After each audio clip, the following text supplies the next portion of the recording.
Le preguntaba que si usted nos conecta el audio automáticamente cuando empecemos a hablar. Lo conectan ustedes, por favor. En Ok. este momento estamos saliendo en vivo. Regálenme, por favor, un momento para verificar que está todo en orden.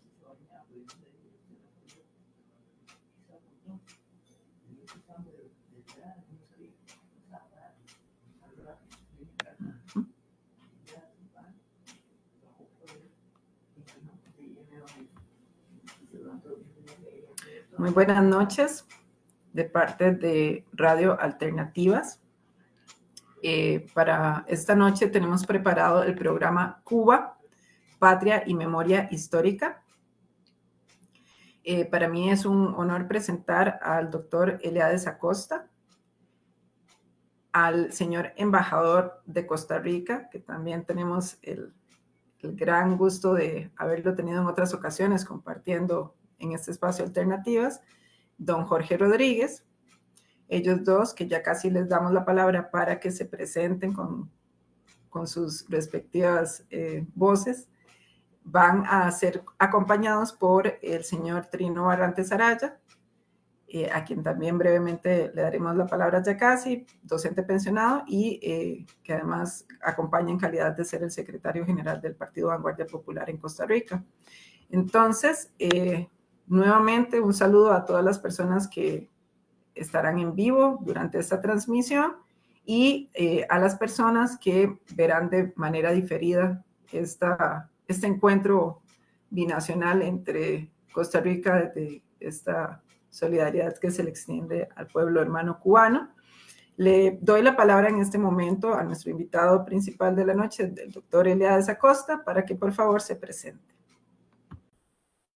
Muchísimas gracias. Un placer y un honor estar aquí con ustedes y poder conectarnos también con el hermano pueblo de Costa Rica. Eh, bueno, pues yo soy historiador, escritor, ensayista, novelista. Eh, Me gradué en filosofía en la Unión Soviética y tengo un doctorado en ciencias políticas por la Universidad de La Habana. Estoy radicado desde hace 15 años aquí en República Dominicana, donde he tenido a mi cargo las investigaciones en el Archivo General de la Nación y ahora en la Fundación Juan Bosch. Estamos investigando sobre todo temas históricos del Caribe, también de Centroamérica, en fin, sobre la vida y la obra de Juan Bosch, por ejemplo, y también sobre la dictadura de Trujillo. Hemos venido publicando libros varios sobre estos temas y también de temas culturales y de temas de carácter político. Eh, Nada, tenemos un canal de YouTube que transmite martes, miércoles y jueves, que se llama Pensar la Historia, que desde hace más de 4 años lo venimos dedicando a esta tarea.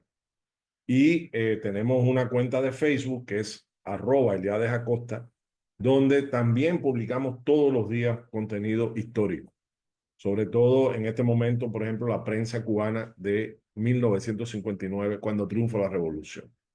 Así que un placer, reitero, estar aquí con ustedes y participar en este encuentro. Muchas gracias, don Eliades. Por favor, si es tan amable, don Jorge Rodríguez, de presentarse en este momento.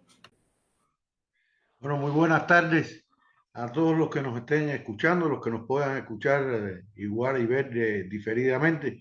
Un placer nuevamente estar con ustedes en la tarde de hoy y un doble placer estar acompañado por el doctor Eliade Acosta, a quien lo invité y aceptó estar con nosotros en este programa de hoy, que considero muy importante en el sentido de que vamos a hablar sobre temas de Cuba, pero que tienen una importancia, sobre todo destacar que la necesidad de estudiar, de profundizar en la historia de nuestros países, en un momento en que se trata de reescribir la historia, de negar lo que hemos sido, de que perdamos nuestra identidad. Yo hace un tiempo atrás, conversando con el querido amigo Arnoldo Mora, exministro de Cultura, y un intelectual relevante, filósofo,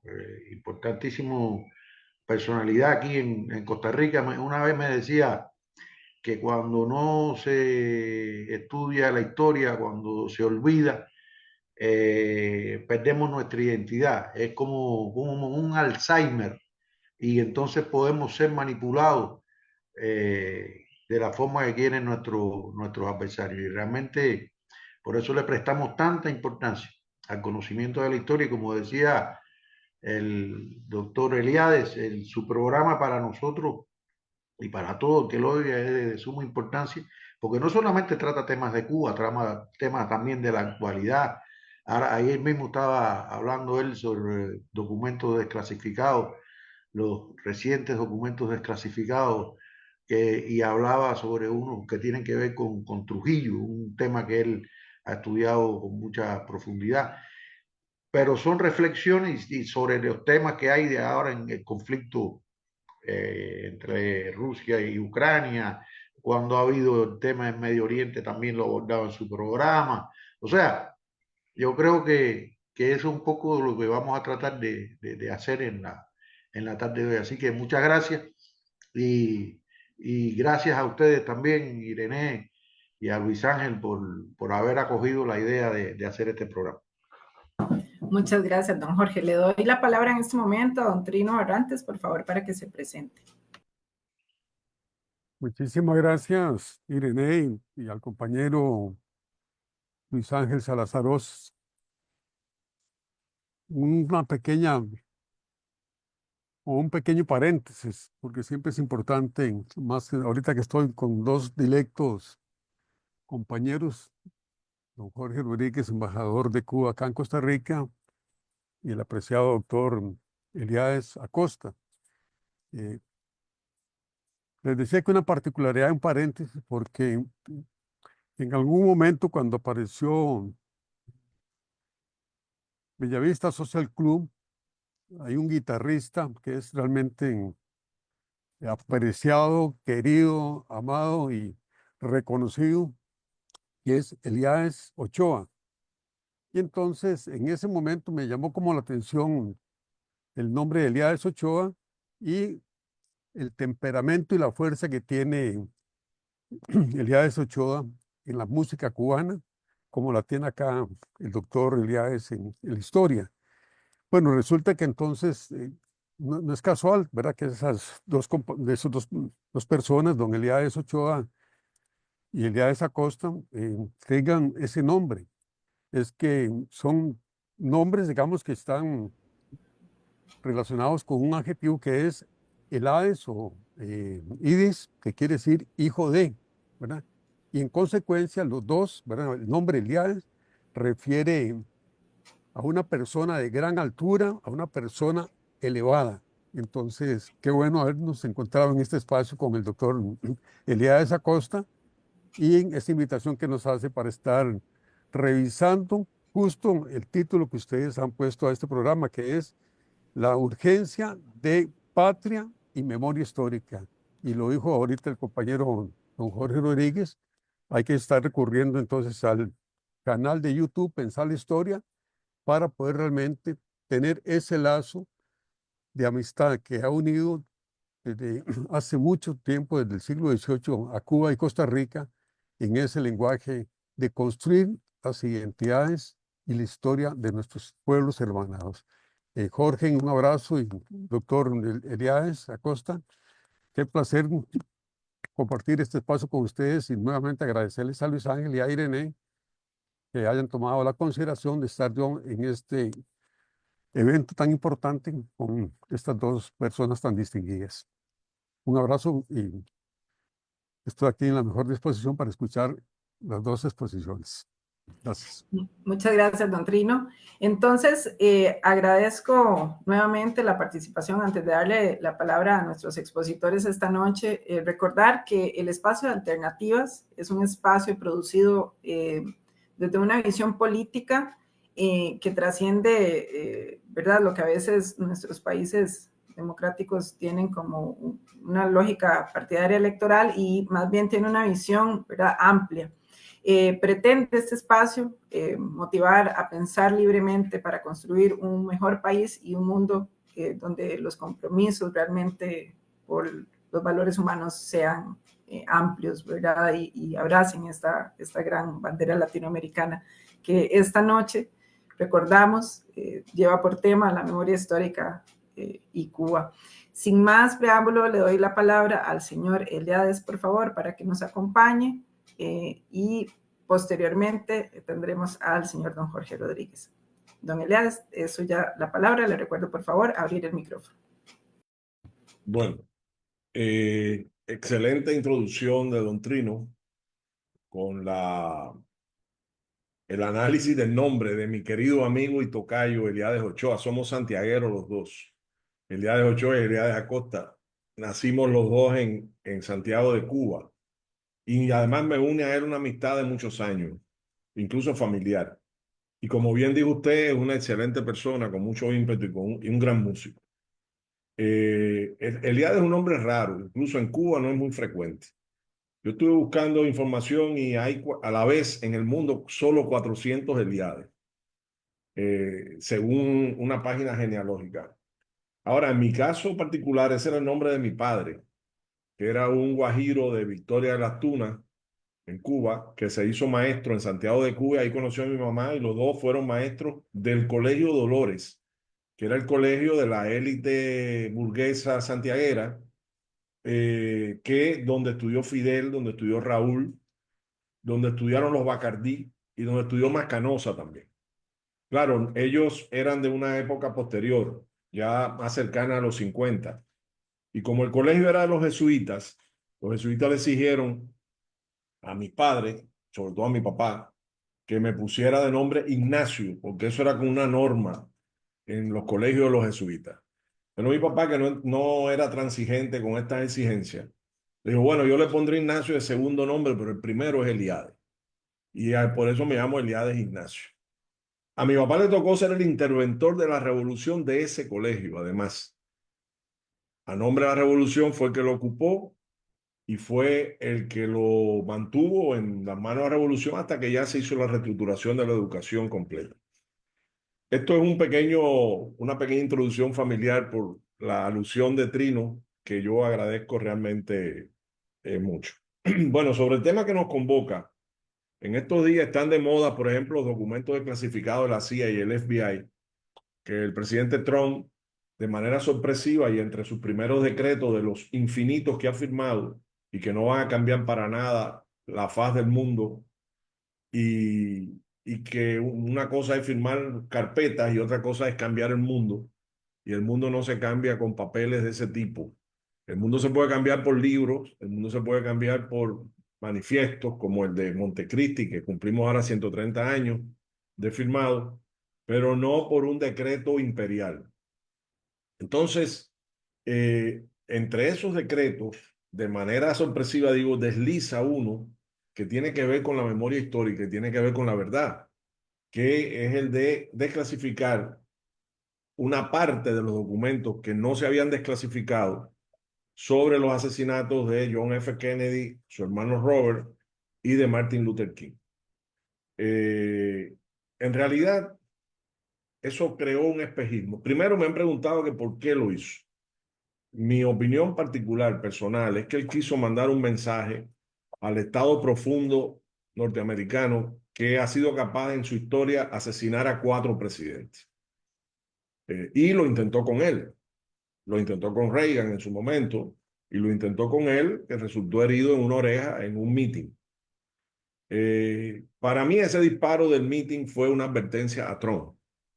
Y para mí la desclasificación de Trump es la respuesta a esa advertencia que recibió.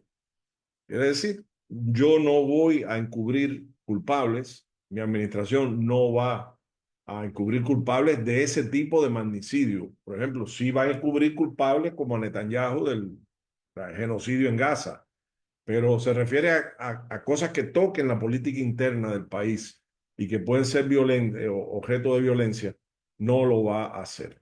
Y eso tocó una fibra muy sensible que está en el imaginario norteamericano, que es el asesinato sobre todo de los hermanos Kennedy. Y por supuesto también el de Martin Luther King. Pero no habló del de Malcolm X, por ejemplo, que también está sumido en el misterio. Y no habló de muchos otros asesinatos políticos que han tenido lugar en Estados Unidos y que también requieren de la justicia y de la verdad. Entonces, en esos documentos, al circular, ha habido mucha avidez y la gente ha pensado que es una especie de Biblia revelada, que lo que dice ahí es intocable y es la verdad, porque proviene de archivos clasificados y por lo tanto al desclasificarlo adquieren una fuerza de convicción para demostrar acertos que es casi indisputable, que no se puede criticar, no se puede. Basta nada más, lo único que tenemos que hacer es aceptar que esa es la verdad. Y es un gran error, porque el que ha estudiado toda la trayectoria de la desclasificación de documentos en la historia norteamericana se da cuenta que el sistema no propicia ni la verdad ni la transparencia, todo lo contrario. El sistema lo que se basa en el secretismo y en la manipulación de la verdad. Y entonces, ¿por qué desclasifican? Porque hay una ley que se llama Freedom of Information Act, FOIA, que desde los años 70 establece qué documento hay que desclasificar y cuándo. Y esa ley que se cumple a regañadientes por el sistema, porque esa ley fue impuesta por la opinión pública nacional a partir de escándalos poderosos en el seno de la sociedad norteamericana, como fue aquel robo de documentos del FBI en una pequeña ciudad llamada Media en el año 73, si no me equivoco, que permitió luego publicar en la prensa una cantidad importante de documentos secretos del FBI que demostraron que existía un programa de contrainteligencia interna del gobierno norteamericano para reprimir toda disidencia o todo atisbo revolucionario dentro del país. Ese programa se llamó COINTELPRO. Hubo que crear un comité bicameral dirigido por un senador de apellido Church, por eso se llama Church Committee, y empezaron a hacer indagaciones sobre, y ahí caían los asesinatos de Martin Luther King, de Malcolm X, ahí caía también lo de Kennedy, lo de los Kennedy, y a partir de ese estremecimiento en los cimientos del imperio, que como todo imperio es celoso con sus secretos, se estableció un mecanismo, repito, a regañadientes de desclasificación y de transparencia de documentos. Eso no ha transcurrido plácidamente, ha habido que crear una especie de tanque pensante en la Universidad de Columbia, dirigido por Peter Kornbluth, que se llama National Security Archive. Es una ONG, no tiene nada que ver con el gobierno, pero esa institución se encarga de publicar lo que se va desclasificando y además llevar a juicio al gobierno federal cuando, incumpliendo la ley, no desclasifica lo que debe o reclasifica lo que ya desclasificó, que son estratagemas del sistema para ocultar en un momento determinado la información. Entonces, el debate está en si aceptemos o no, o si aceptamos o no como verdaderos esos documentos. Y quiero dar mi opinión particular porque llevo años trabajando con documentos desclasificados. Los documentos desclasificados son importantes, son valiosos, siempre y cuando lo cruces con otras fuentes de información.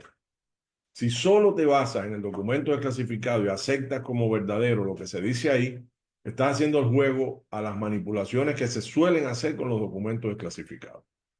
Por ejemplo, los documentos desclasificados son frecuentemente informes de informantes, valga la redundancia, que le transmiten a la CIA o al FBI lo que oyeron o lo que dicen que oyeron.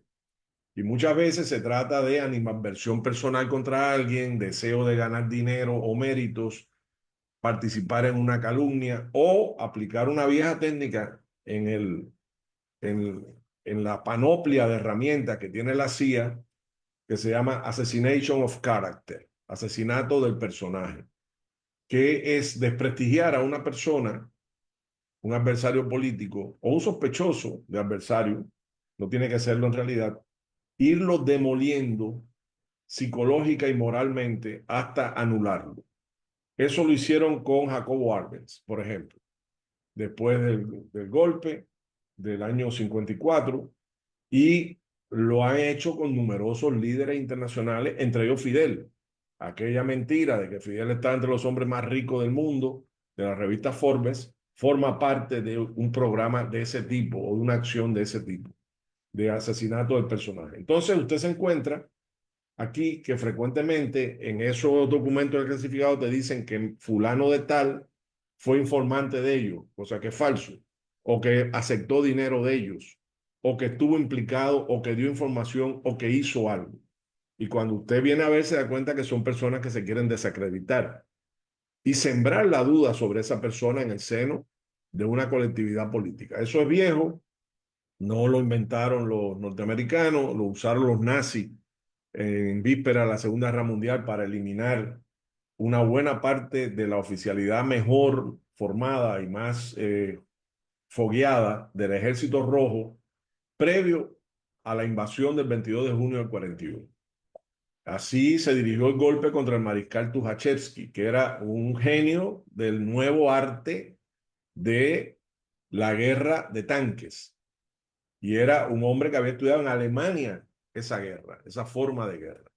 Y era, su contraparte era Keitel, general alemán, que fueron compañeros de aula en las academias militares. Entonces se deslizó a través de Checoslovaquia, de la presidencia de Checoslovaquia, una documentación falsa preparada por los nazis, cuyo objetivo era provocar en Stalin una explosión de paranoia y purgar al ejército rojo. Se hizo, miles de oficiales competentes fueron apartados, Tukhachevsky murió y lo que sucedió fue que se le allanó el camino a los nazis para poder hacer la guerra relámpago que ellos querían hacer y necesitaban hacer en un país tan grande como la Unión Soviética. Eso es parecido a lo que se hizo ahora por parte de Israel con los Viper de Hezbollah en el Líbano. Pues sí, tiene que ver con penetrar con calma y sembrar la semilla de la duda, de la desconfianza. Entonces, por eso esos documentos no pueden ser tomados como una revelación divina. Eso es una herramienta de trabajo en manos de un historiador que tiene que complementarlo con muchas otras fuentes, la prensa de la época, entrevistas, estudios de fuentes, eh, estadísticas, en fin, para poder llegar a la verdad sobre un hecho. Aquí mismo en República Dominicana hay un gran debate ahora sobre documentos, por ejemplo, que ponen en duda y que arrojan bastante fango sobre las figuras de los que el 30 de mayo del 61 ajusticiaron a Trujillo. Y está el debate entre las fundaciones, los descendientes, historiadores, etcétera, que refutan como ciertas esas informaciones por lo que ya yo he explicado. Pero hay una tendencia a revisar la historia y reescribirla a partir de esas revelaciones, entre comillas, de esos documentos desclasificados.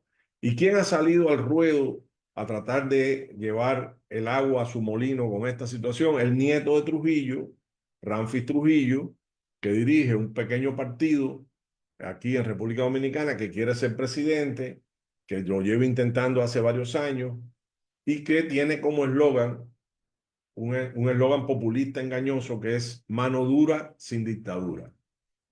Entonces, Ramfis Trujillo es el que además que es un tipo simpático, que es un tipo locuaz, que se maneja bien en las cámaras, ha venido a dar su versión que tiene que exonera a Trujillo de toda culpa, por ejemplo, en el asesinato de las hermanas Mirabal, y que trata de cambiar la historia, y lo dice, hay que reescribir la historia. Y hay que ver los comentarios a ese programa al que hago referencia, que está en YouTube, los comentarios a ese programa y ver que cientos de personas, sin profundizar, sin analizar, sin pensamiento crítico y complejo, aceptan como buenas esas revelaciones santificadas además en la boca del nieto del tirano Rafael Leónidas Trujillo Molina.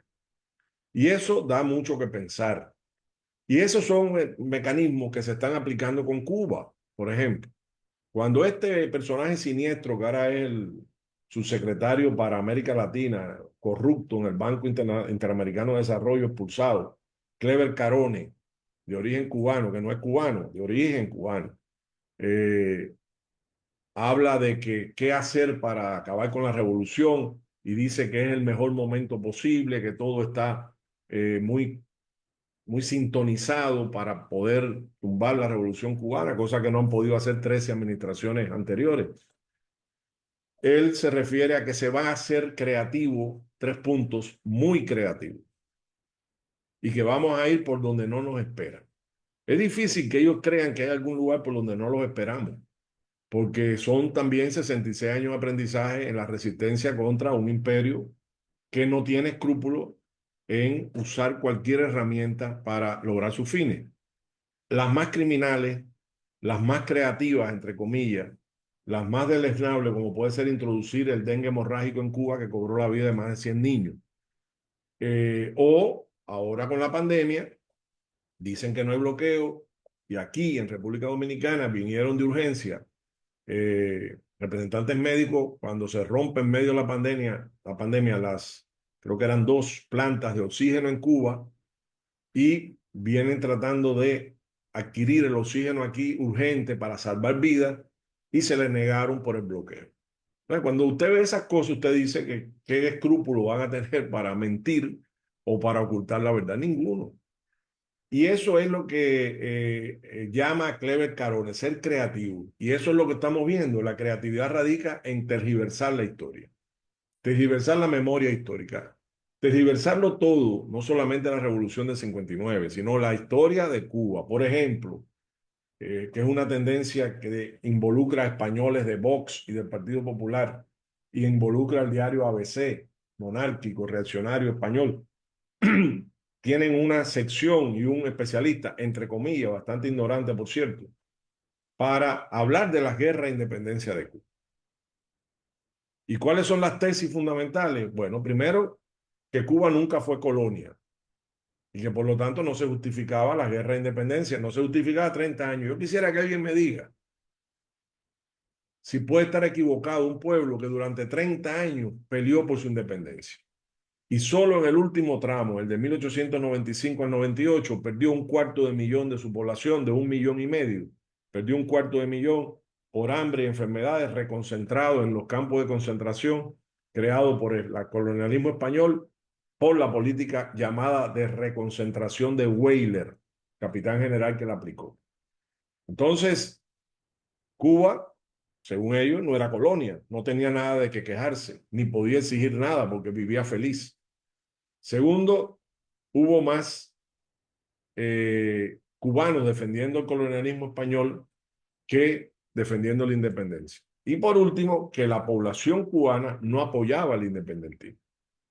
Las 3 tendencias estas de descrédito y de mover la historia y cambiar la memoria de las personas, sobre todo los más jóvenes, son falsas, absolutamente falsas, y que ha sido demostrado no por los historiadores de la revolución, sino de mucho antes del triunfo de la revolución por los grandes historiadores cubanos.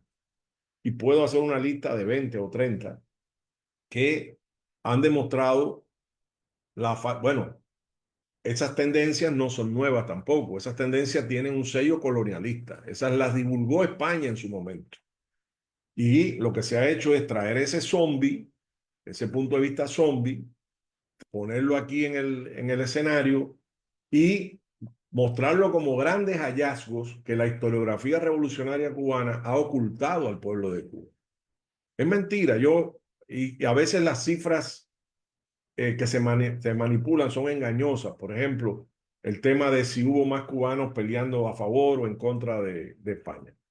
Bueno, si el pueblo cubano no apoyaba la independencia, ¿cómo usted explica la consigna de Cánovas del Castillo, el que mandó a Weyler a hacer la reconcentración en Cuba, que era primer ministro, que decía o sentenciaba en Cuba hasta el último hombre y la última peseta? Quiere decir, la situación era desesperada cuando ellos estaban en una posición tipo Numancia. O sea, nos hundimos aquí, pero no le vamos a dar la libertad a Cuba. Y yo me pregunto si un pueblo que no quiere apoyar la independencia y que apoya a España, usted le mandaría a ese pueblo 250.000 de soldados, la mayor cantidad de soldados colonialistas españoles que nunca cruzaron el Atlántico ni con Bolívar. y se le mandó a Cuba para reprimir. O sea, evidentemente no tenían el apoyo del pueblo. Y ahí están el general Polavieja, Camilo García de Polavieja, que fue capitán general 2 veces en Cuba y que era un represor sanguinario. Él, cuando estalla la guerra chiquita, al finalizar la guerra de los 10 años, hay una guerra de 2 años, confinada a la zona oriental de Cuba, y en esa guerra él era el gobernador militar de esa parte oriental y le confiesa al capitán general y al ministro de la guerra en España y dice textual: el país nos es hostil. Por lo tanto, o Martínez Campo, el pacificador de la guerra del 68, que en la del 95 dice: solo ocupamos el terreno que pisan los pies de nuestros soldados. El resto ni podemos entrar y son de los cubanos. Es decir, son falsedades que se manipulan y se presentan como una novedad que te ha vetado de conocer la revolución dentro de una política, según ellos, de engaño y de manipulación histórica. Entonces viene un joven que está deficientemente formado en historia, que no lee, que muchas veces lo que tiene es en la cabeza, algunos, no todos, por supuesto, el querer llegar a Estados Unidos para entrar en el consumo y hacerse millonario. Ahora los están expulsando de vuelta y no se pudieron hacer millonarios, no tuvieron tiempo para eso. Y le depositas esa semilla de confusión y enseguida se convierte en un oráculo de Delfos, de la verdad revelada. Y te habla con una propiedad que tú te pasmas diciendo estupideces y sandeces, pero además de eso, ni una sola, porque no tiene entrenamiento como científico, ni una sola fuente, ni una sola demostración, una referencia que usted pueda comprobar por su cuenta. Todo es de oído, me dijeron, a mí me dijo, ya se sabe qué, y por ahí. Y abordo el otro gran bloque de tergiversaciones, que es la propia Revolución Cubana. O sea, ¿cuáles son las tergiversaciones aquí? La Revolución Cubana no ganó la guerra contra Batista. Batista era un gran presidente que desarrolló y modernizó el país y que además, en realidad, no fue él el que ordenó los crímenes, sino sus cómplices, que muchas veces se le vean de la mano. Lo mismo que están diciendo de Trujillo con la hermana Mirabal, que hubo gente incontrolable que hizo eso a espaldas de cuando todo el mundo que conoce a Trujillo sabe que aquí no se movía nada sin la autorización de Trujillo. Nada. Pongo un ejemplo. Aquí, para poder cortarle las raíces a un árbol que crecía en el patio de una oficina del Partido Dominicano de Trujillo, en un pueblecito del norte de República Dominicana, porque estaba levantando el piso, había que mandarle una carta a Trujillo para que Trujillo aprobara que se le cortaran las raíces de ese árbol.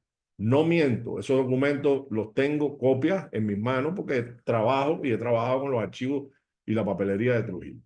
Entonces, el que sabe eso, dice que eso otro es imposible. Y en el caso cubano, por ejemplo, ahora con mucha fuerza el tema de Camilo Cienfuegos. Camilo Cienfuegos, comandante de la revolución, en realidad, si voy a creer la versión de estos tergiversadores, fulleros y falsificadores de la historia, era anticomunista y los hermanos Castro, que eran comunistas, le hicieron una encerrona para matarlo y quitarse, porque era muy popular en Cuba, quitar ese obstáculo a la penetración comunista. Lo que no saben, y yo publiqué ahora recientemente, que el dirigente de la revolución, que era de origen comunista, aparte de Che y aparte de Raúl, que tenían influencia del Partido Socialista Popular, bueno, Che es comunista, y el Partido Socialista Popular, el caso de Raúl y otros, pero Camilo estaba fichado por comunistas y sus padres eran del Partido Comunista Español, emigrantes republicanos en Cuba. Y el hombre que la revolución le da la tarea en un momento de anticomunismo, como era el 59, de Guerra Fría, le da la tarea de que sea él el que anuncie que se legalizará el Partido Socialista Popular. O sea, tú le vas a dar esa tarea a un anticomunista.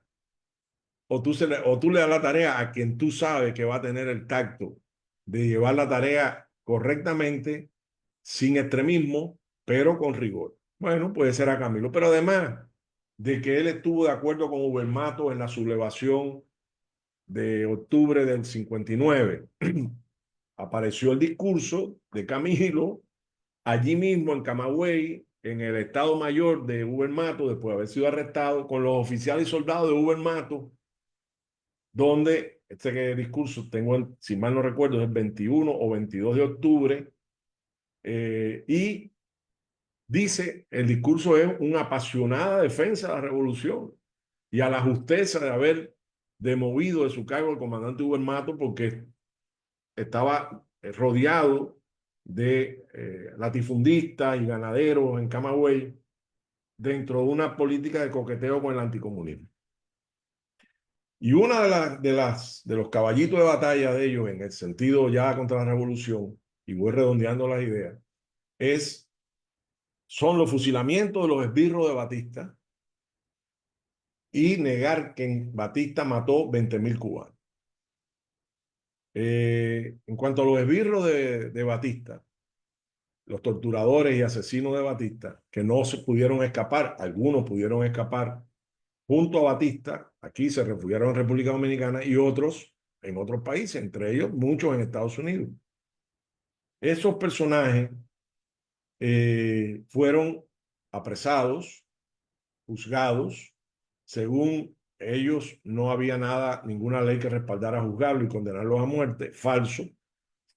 El Consejo de Ministros de la Revolución tenía facultades legislativas y modificó dos artículos de la Constitución del 40, abolida por Batista y puesta en vigor por la Revolución, pero además se aplicó la ley de la sierra, una ley que estaba vigente desde la época de la sierra del ejército rebelde y que permitió aplicar la justicia a violadores, ladrones, traidores y asesinos que o vivían en la zona, eran campesinos, o algunos lamentablemente fueron miembros del ejército rebelde. Eso es lo primero. Lo segundo, que sí hubo juicio y tenemos toda la documentación y tenemos la foto y tenemos los nombres de los abogados y tenemos las direcciones de los fusilados y tenemos los nombres de las víctimas.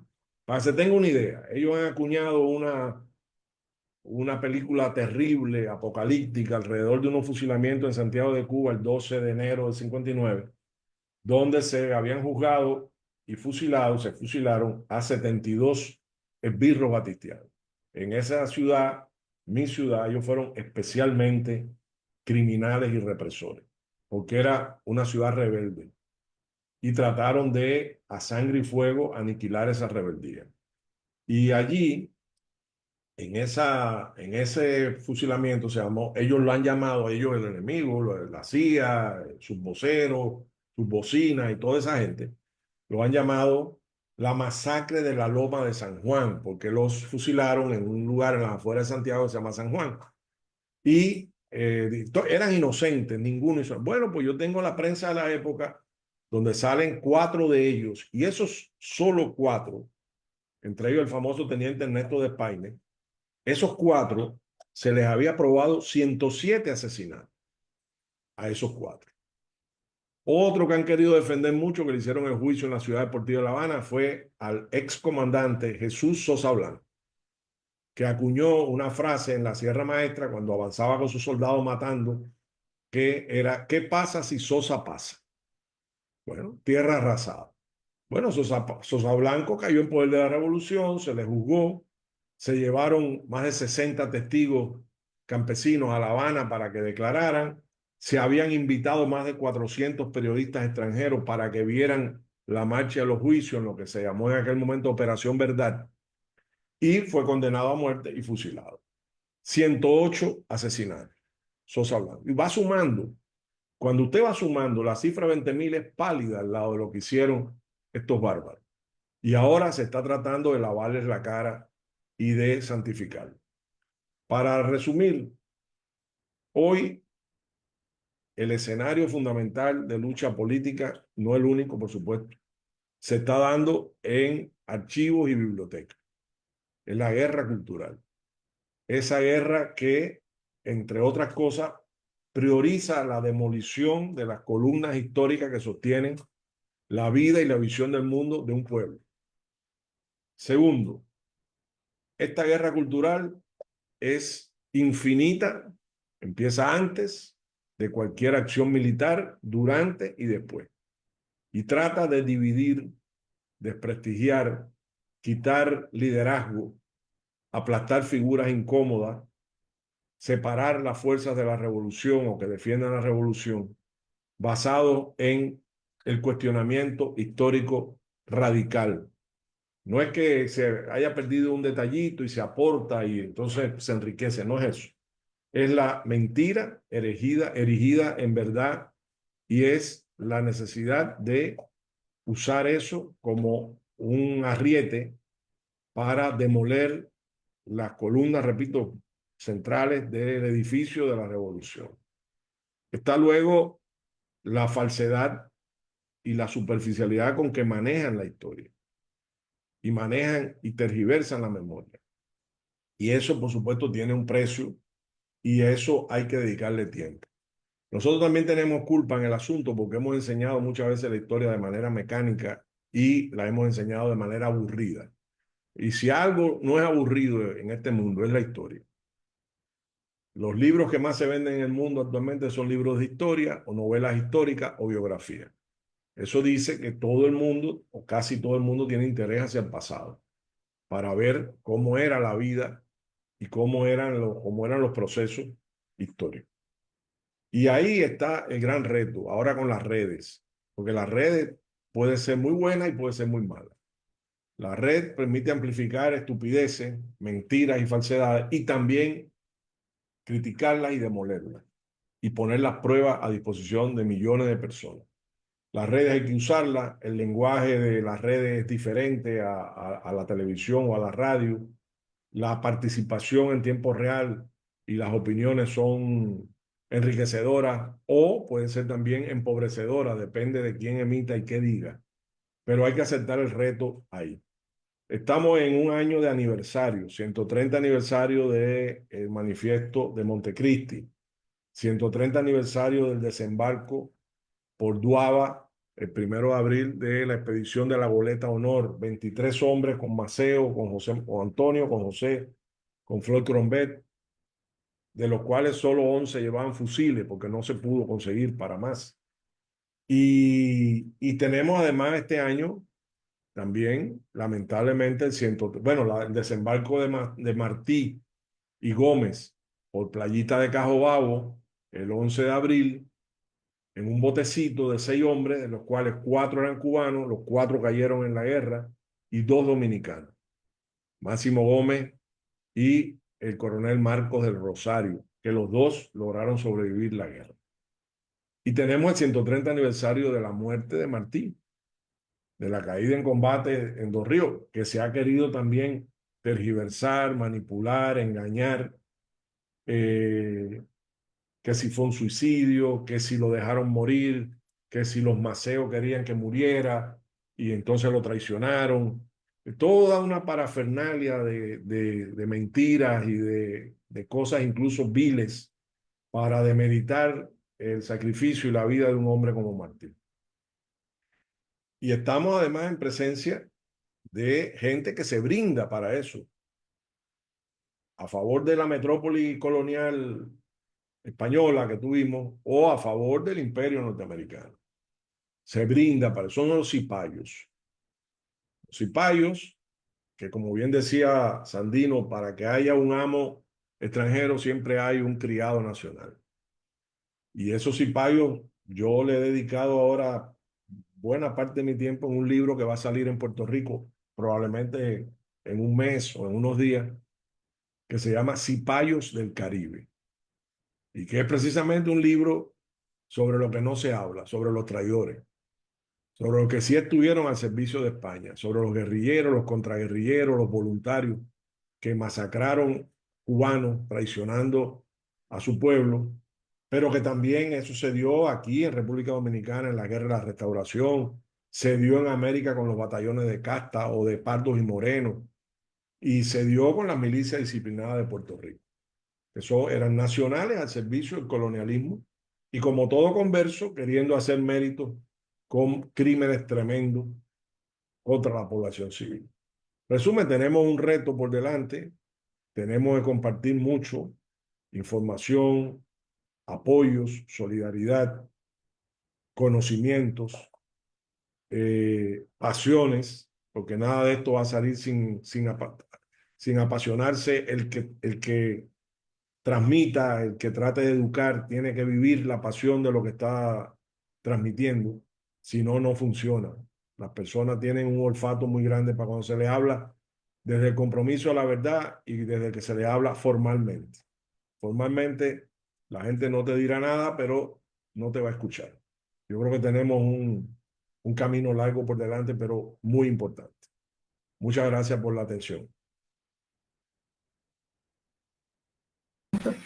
Muchas gracias, señor Eliades, por su gran participación, que en un rato el señor Trino Barrantes nos ayudará también a hacer una síntesis como planteábamos. Le paso en este momento la palabra, sin más preámbulo, al señor don Jorge Rodríguez para que él también nos acompañe con su intervención. Desde este rescate de la memoria histórica, adelante. Bueno, muy interesante todas las reflexiones que ha aportado el doctor Eliades sobre estos temas de la actualidad, la guerra cultural que él ha venido incluso tratándolo también en sus programas de pensar la historia. Él mencionó algunos temas que realmente tratan de tergiversar y de escribir. Por ejemplo, recientemente, no sé si fue en un programa de los del doctor o en otro lugar, escuché que que estaban acusando a Maceo de haber sido un jugador que tenía el vicio del juego. Bueno, como todos saben, Maceo estuvo radicado en Costa Rica un tiempo, entre el año 1891, cuando hizo el convenio con el gobierno de entonces, mediante el cual se creó, se fundó la mansión que todavía existe ahí, un poblado, el único pueblo fundado por los cubanos fuera de la isla de Cuba. Y hay todo un estudio sobre la estancia de Maceo aquí en Costa Rica. El don Armando Vargas Araya tiene un libro interesantísimo que incluso considerado por nuestros historiadores como uno de los libros, está entre los libros más profundos y serios que se ha escrito sobre José Martí, que se llama Idearium Maceísta. Y él indagó, buscó en archivos de Cuba, de Estados Unidos, de Inglaterra, de Costa Rica, obviamente, hizo un estudio profundo sobre Maceo, su estancia aquí en Costa Rica, y en ningún momento aparece nada de que Maceo, pero se quiere. Yo le escuché decir a uno de estos que se dedican a tergiversar la historia, que radica en Madrid, que dice que fue maestro y maestro de historia en Cuba, no sé dónde estudió la historia de Cuba, que Maceo era un asesino. Y dice también que Martí era un traidor, porque Martí era ciudadano español, que no era ciudadano cubano, era ciudadano español y que traicionó a España. O sea, tratan de, imagínense usted estas figuras, se ha utilizado la figura de Martí por organizaciones que no tienen nada que ver con el pensamiento martiano ni con lo que fue José Martí. Bueno, ustedes saben que nuestros enemigos principales crearon una radioemisora y una televisión con el nombre de José Martí, algo que ofende a la dignidad y a nuestro pueblo. Calificar, darle nombre a una emisora de propaganda al servicio del gobierno de los Estados Unidos con el nombre de nuestro héroe nacional. Y bueno, mencionaba el doctor Eliade el tema de los fusilamientos. Aquí en Costa Rica, yo he estado 2 veces en Costa Rica, la primera vez entre 2003 y 2008 como cónsul general cuando las relaciones eran a nivel consular. Y ahora desde enero del 2020 hasta la fecha.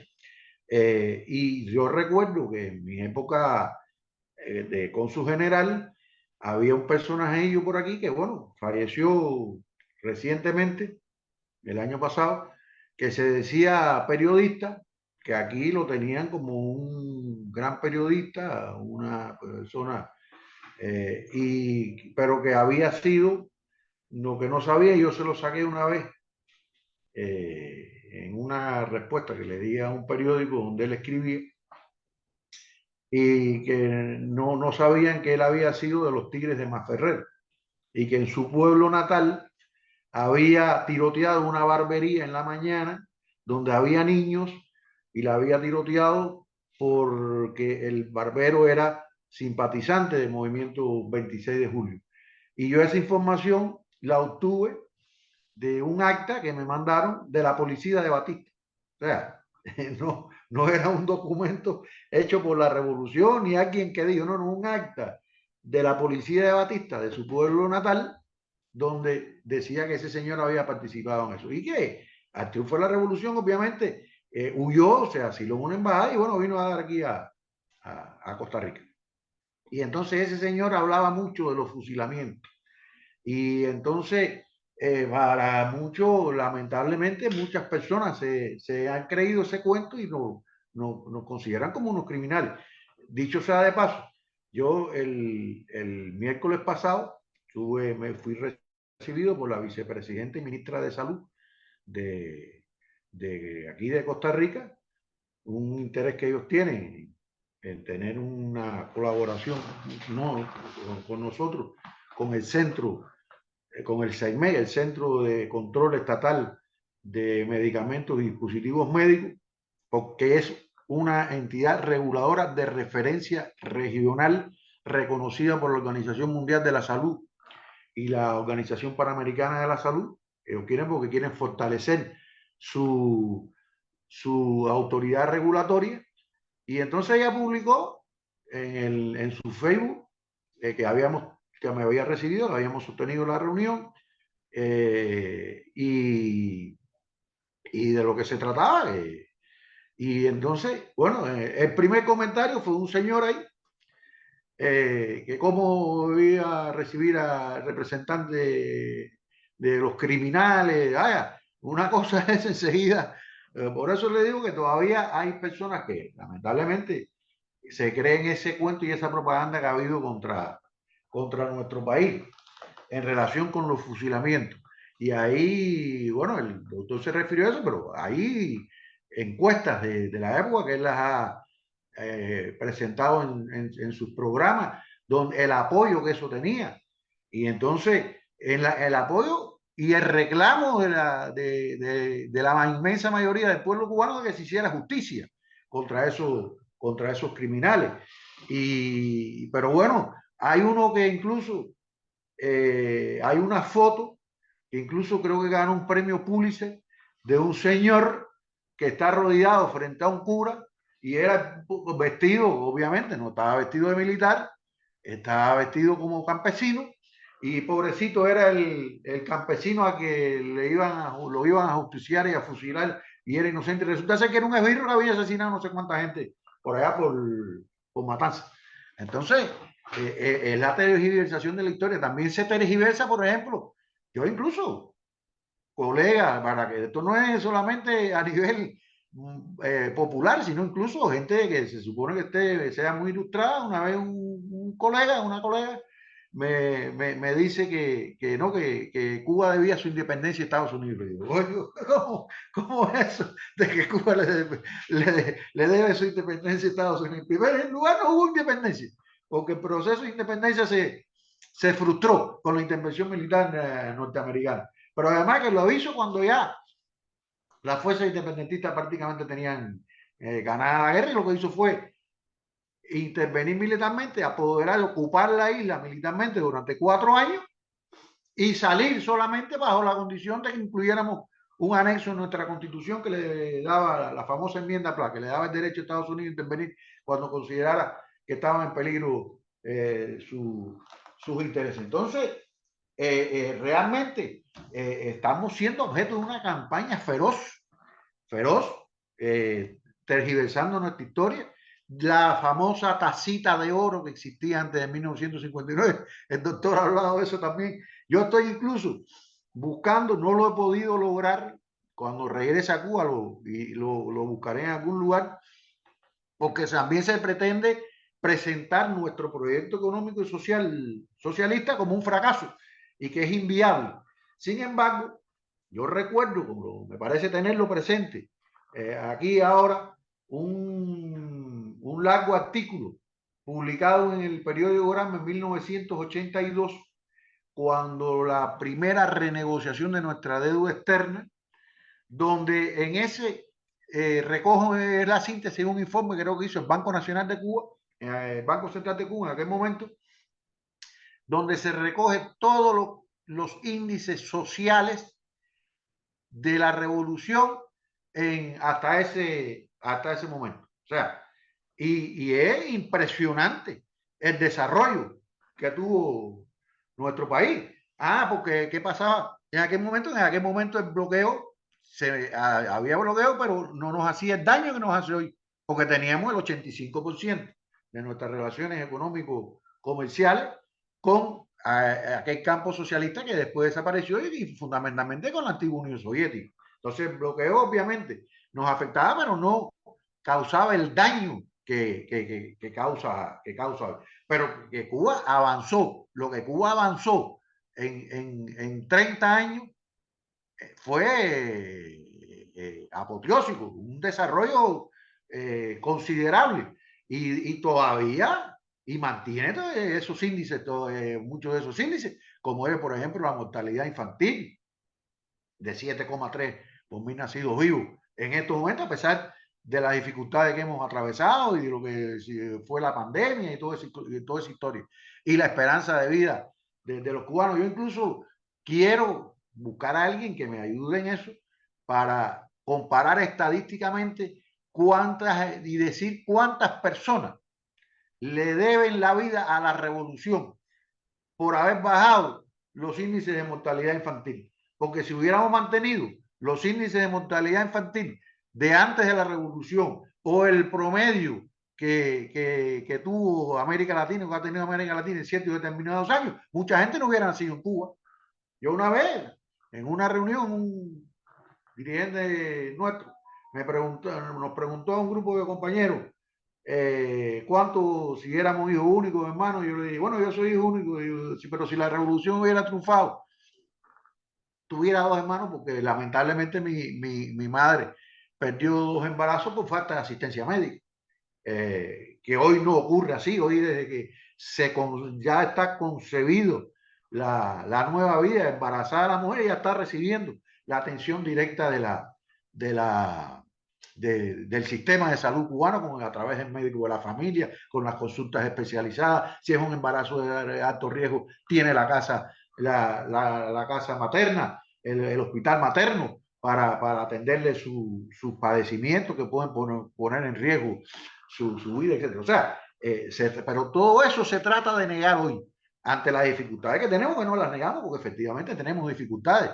Nuestro sistema de salud se ha resentido por los efectos del bloqueo. Cuba, por ejemplo, está en capacidad de producir el 60% de los medicamentos del cuadro básico de salud, y en este momento no lo puede hacer, no lo puede garantizar por problemas financieros, por el acceso y el bloqueo a las materias primas, a los insumos, a los principios activos que se necesitan.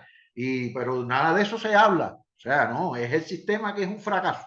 Bueno, si es un fracaso, déjenlo que se muere por sí solo. ¿Por qué tienen que bloquearlo entonces? Entonces, son las cosas que hay que constantemente estar explicándole a muchos amigos, a muchas personas en el mundo, porque realmente es un barraje de información brutal contra nuestro país, nuestro proceso, y no solamente ya contra nuestro proceso, sino contra otros procesos en la región que también son víctimas de ese ataque. Así que muy, muy interesante. Yo quería aprovechar y decir también algo que realmente, porque no se puede hablar sin de la historia y de la guerra de independencia, particularmente de su segunda guerra de independencia, de su segunda parte, iniciada por Martí el 24 de febrero de 1895, sin mencionar a Costa Rica.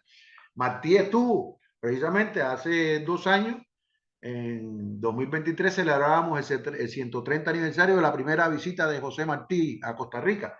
El año pasado, el 130 aniversario de su segunda visita, que fue cuando estuvo en Punta Arenas. En la primera ocasión, él entró por Limón y después salió por Limón.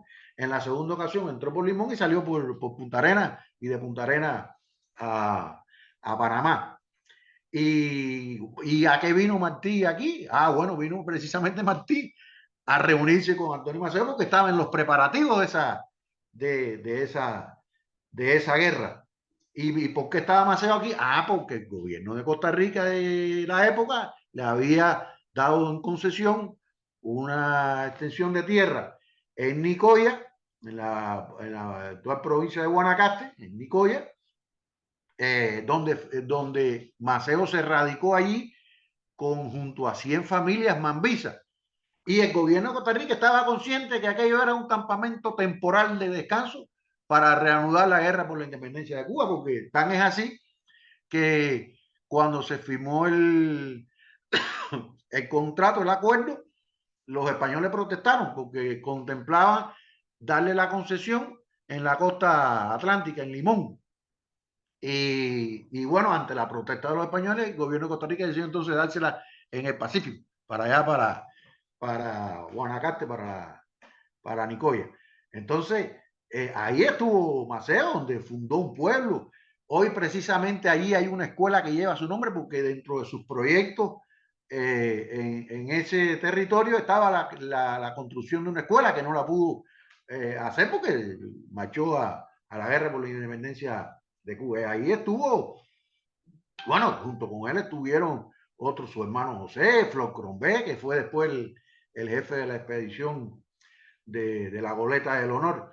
Y entonces, precisamente, bueno, este 1 de abril se cumplieron 130 años del arribo de la Goleta del Honor a tierra cubana por Duaba, que salió el 25, había salido el 25 de marzo desde Puerto Limón, desde Limón. O sea, son cosas que nos unen. Aquí yo revisando algunos textos, bueno, sobre ese hecho de la expedición del honor, etcétera, hay un libro muy bueno, que es este que está aquí, que lo tengo, que es La expedición del honor, del Hugo Crombé Bravo, nieto del mayor general Flor Crombé, donde hace toda la historia de la boleta, de la estancia aquí en Costa Rica, etcétera. Muy, muy, muy interesante. Este libro está publicado aquí, se ha publicado 2 veces aquí en Costa Rica. Y revisando otros libros que han escrito también importantes investigadores costarricenses como Mario Oliva Medina, ya fallecido hace pocos años atrás, por ejemplo, Martí, en la primera visita, una de las cosas que se dedicó José Martí fue, bueno, a la creación del Partido Revolucionario Cubano aquí en Costa Rica con los cubanos. Bueno, se crearon 17 comités revolucionarios a partir de esa visita de José Martí. Hay una publicación que se llama El Pabellón Cubano, que está digitalizada en la Biblioteca Nacional de aquí de Costa Rica, que fue publicada por los cubanos. Era como el órgano del Partido Revolucionario, prácticamente el órgano del Partido Revolucionario Cubano aquí en Costa Rica. Se estuvo publicando desde 1895 hasta 1898, más de 100 ejemplares. La Biblioteca Nacional de Costa Rica conserva esa colección. También están las colecciones de la revista Repertorio Americano de José Joaquín García Monge, un devoto de Martí, que conoció a Martí cuando tenía 8 años en Desamparado, en una visita que hizo Martí, en esa primera visita que hizo aquí a Costa Rica. Fue a visitar creo que fue a Pío Víquez, no, si mal no recuerdo. Y ahí estaba Joaquín García Monge, que era un niño apenas de 8 años, y quedó tan impresionado con la figura de Martí, que después se convirtió en un martiano profundo y tenía esa revista Repertorio Americano, donde en todos los números aparecía un texto sobre Cuba o sobre José Martí. Fue el que en 1921 publicó por primera vez La Edad de Oro en formato de libro como la conocemos hoy. O sea, hay toda una relación y un vínculo histórico entre Cuba y Costa Rica que nosotros hemos tratado y hemos a través de la cátedra José Martí, que existió hasta hace poco, hasta el año pasado, en la sede del Pacífico de la Universidad de Costa Rica, a través de ella, a través de otras acciones que hemos hecho. Aquí el anterior embajador hizo un programa buenísimo que fue el recorrido por la ruta de Martí cuando vino la segunda vez. O sea, se han hecho muchas cosas y se han publicado muchos libros sobre Martí y esos vínculos históricos. Aquí, dicho sea de paso, por ejemplo, están los restos del primer general en jefe del Ejército Libertador, Manuel de Quesada y Loinaz, cuñado del padre de la patria, Carlos Manuel de Céspedes. Están enterrados aquí ya incluso a través de las investigaciones que ha hecho el compañero Hugo Corombet, se logró localizar la tumba familiar donde están los restos de Manuel Quesada y se ha estado en gestiones y se están en gestiones con la familia y parece que están de acuerdo para trasladar esos restos hacia Cuba y darle sepultura allí en el lugar, en el panteón donde merece estar como el primer general en jefe del Ejército Libertador. O sea, hay muchas cosas que unen a Cuba y a Costa Rica, son vínculos históricos que nos interesa mucho dar a conocer, que la gente los conozca, que sepa que eso era, bueno, después más contemporáneamente toda la ayuda también que recibimos durante la lucha contra la tiranía de Fulgencio Batista, etcétera. O sea, hay un vínculo histórico porque también lo quieren tergiversar, es como si siempre hubiera, porque hemos tenido algunos desencuentros y durante un tiempo tuvimos serias diferencias entre los dos países por la actitud de algunos gobiernos de Costa Rica, pues piensan que siempre hemos estado fajados. Y por el contrario, aquí hay una historia, aquí a mí me han contado gente ya un poco más veterana, que por ejemplo aquí las revistas cubanas como Bohemia, Vanidades, esas revistas que existían en Cuba, bueno, Bohemia todavía existe, pero bueno, algunas otras que existían antes de la revolución aquí circulaban y la prensa cubana circulaba como si fuera en La Habana.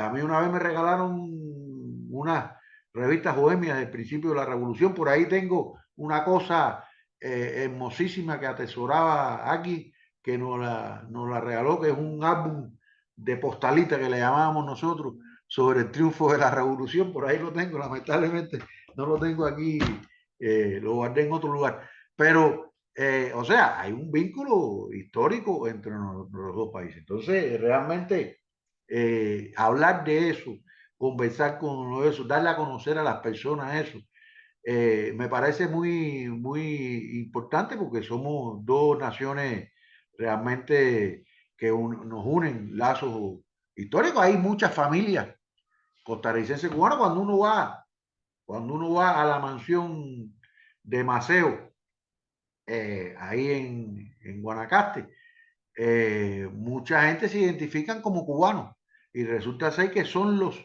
descendientes de los mambises que estuvieron ahí porque formaron su familia y se identifican como cubanos. Yo recuerdo eso exactamente una visita que hice ahí la vez anterior junto al doctor Armando Hart y que él me llamó la atención sobre eso y dice, mira cómo se dicen que son cubanos y son los descendientes de aquellos mambises, pero se sienten cubanos.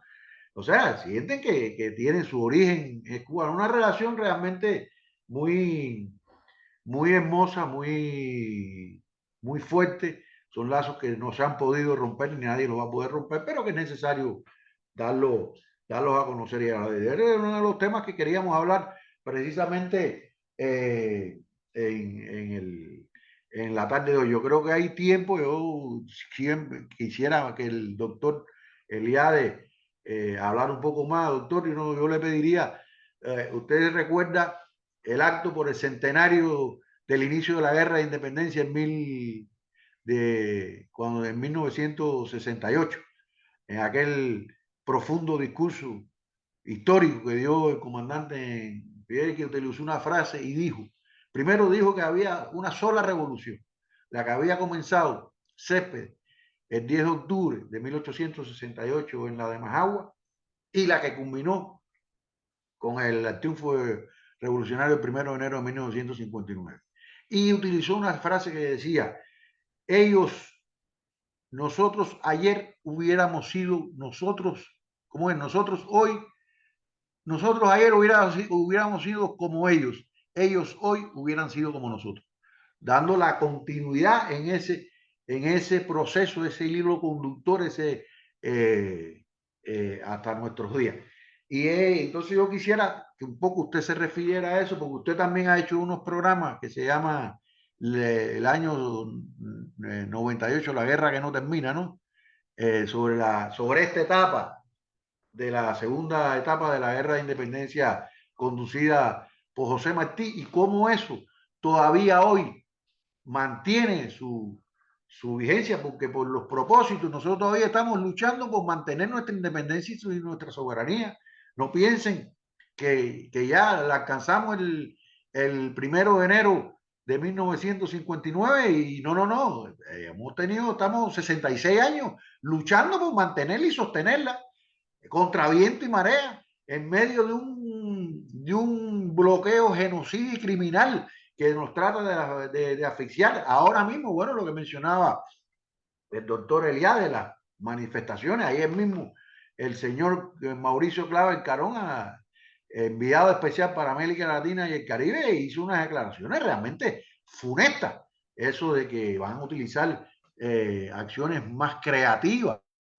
Entonces, realmente nosotros esa guerra que se inició el 10 de octubre del 68, que continuó Martí el 24 de febrero de 1895, esa guerra la mantenemos nosotros, porque hay que mantener y sostener nuestra independencia y nuestra soberanía. Entonces quisiera un poco, doctor, que usted abundara en ese sentido para que un poco los que nos están viendo tengan en cuenta que no somos así porque queremos ser así, sino que es una continuidad en nuestro curso y nuestro desarrollo histórico. Le pasamos seguidamente, entonces, en esta invitación del diálogo, la palabra al doctor Eliades y posteriormente tendríamos el cierre de síntesis de don Trino Barrantes. Bueno, muchísimas gracias, nuestro embajador, por esas palabras y por la invitación. Bueno, quería primero, embajador, pedirle encarecidamente ver si tenemos una copia del pabellón de Cuba, una copia digital, que creo que sería sumamente importante para toda la labor de promoción histórica. Incluso nos comprometeríamos en hacerle una copia digital a la Biblioteca Nacional de Cuba para que la tengan también. Así que agradeceríamos mucho ese gesto porque nos va a acercar más de lo que ya estamos, al ver cómo desde el siglo XIX había ese cariño, ese entusiasmo por la independencia de Cuba en países como Costa Rica. Que además hay otro tramo histórico con Costa Rica que nosotros tenemos que profundizar, que es la Revolución del 48, donde participaron muchos dominicanos y cubanos agrupados en lo que entonces se llamó la Legión del Caribe. Quiere decir una especie de tropa internacionalista que después del fracaso de la expedición de Cayo Confite en 1947, que se esperaba que pudiera deponer y acabar con la tiranía de Trujillo, quedan armas y hombres que se salvan, incluso se envían a algunas a Guatemala, a Costa Rica, y queda el compromiso de apoyarse mutuamente en la lucha contra cualquier agresión interna o foránea de fuerzas reaccionarias. Y es así como una parte importante de los expedicionarios de Confite vienen a parar a Costa Rica y a pelear en el 48 por la causa de Pepe Figueres. Y esa relación se mantuvo, incluso se crea una especie de escuela política en Costa Rica eh, para formar cuadros de cambio en todo este espectro de América Latina y el Caribe. Juan Bosch fue profesor de esa escuela.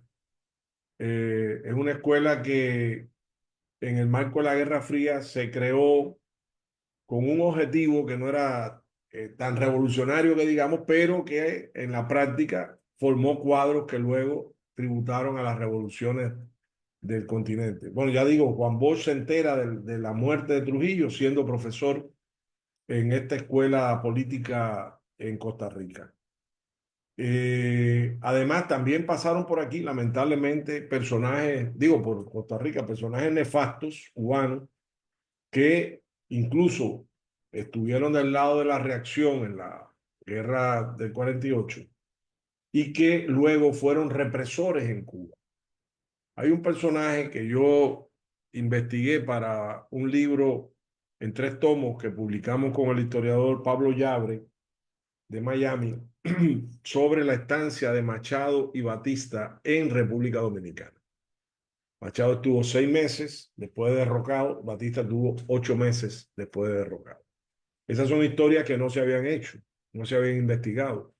Y fue muy importante para nosotros investigar porque nos permitía seguir la pista de personajes como este, que creo que era apellido Padilla, no estoy seguro, que fue un represor en Costa Rica y fue luego un cercano amigo de Batista que participa en el golpe de Estado el 10 de marzo del 52, que Batista le da el muy lucrativo cargo de la logística de su ejército, que luego termina tratando, junto con las tropas de Batista, de contener en Santa Clara al Che y a las tropas rebeldes que venían avanzando hacia La Habana, y que es arrestado después del triunfo de la revolución, herido en un intento de fuga y luego juzgado, condenado y fusilado. En ese caso son también tópicos a establecer y a profundizar. Juan Bosch estuvo en La Lucha, que era la finca de Figueres, escondido. Incluso hay un intento de asesinato contra Figueres y Bosch y se envían de Cuba 2 Gánteres.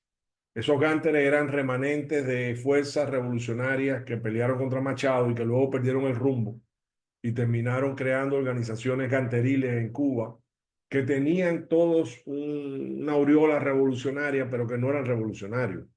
Ahí está Maferrer, dirigiendo una de ellas, el movimiento MCR, Movimiento Socialista Revolucionario, que es la fuerza que combate contra una organización a la que perteneció Fidel en la universidad, que se llamaba Unión Revolucionaria Insurreccional, la UIR, Unión Insurreccional Revolucionaria, perdón, que son los que chocan en la masacre de Orfila el 15 de septiembre de 1947. Entonces, estos envían para tratar de matar a Bosch con dinero de Trujillo y envían también para tratar de matar a Figueres y son detectados, uno le decían el Panaderito y al otro Uribe, y son eliminados también por 2 Gánteres que traen de Cuba para acabar con esos dos. Y esa noticia salió en la prensa cubana de la época. Tenemos información sobre eso y además que esos personajes formaban parte de movimientos en los cuales Costa Rica tenía un lugar importante de tránsito de revolucionarios y también del espionaje trujillista, del espionaje luego batistiano, para tratar de mediatizar, de perseguir a los revolucionarios de la época. O sea, hay mucho todavía por investigar en esta especie de carretera de ida y vuelta, que son las relaciones. Por ahí pasó también y salva Maceo en el famoso atentado Enrique Loinaji del Castillo, general, el más joven de la Guerra de Independencia, que además es el autor del himno invasor y que estuvo en el Estado Mayor con Maceo, precisamente porque Maceo siempre agradeció que su nacido aquí en Puerto Plata, de padres exiliados cuando la guerra del 68, y luego agente de Martí, que introdujo armas en Cuba, se había graduado de ingeniero en Estados Unidos, y luego conoce a Martí, y tenemos la grabación en la voz de Loinás, donde habla de su encuentro con Martí. Tenemos esa grabación donde él describe cómo vio a Martí, cómo era Martí, y cómo Martí incluso tuvo la humildad de limpiarle los zapatos que tenían polvo al general Loinás. Bueno, no era general, era un joven.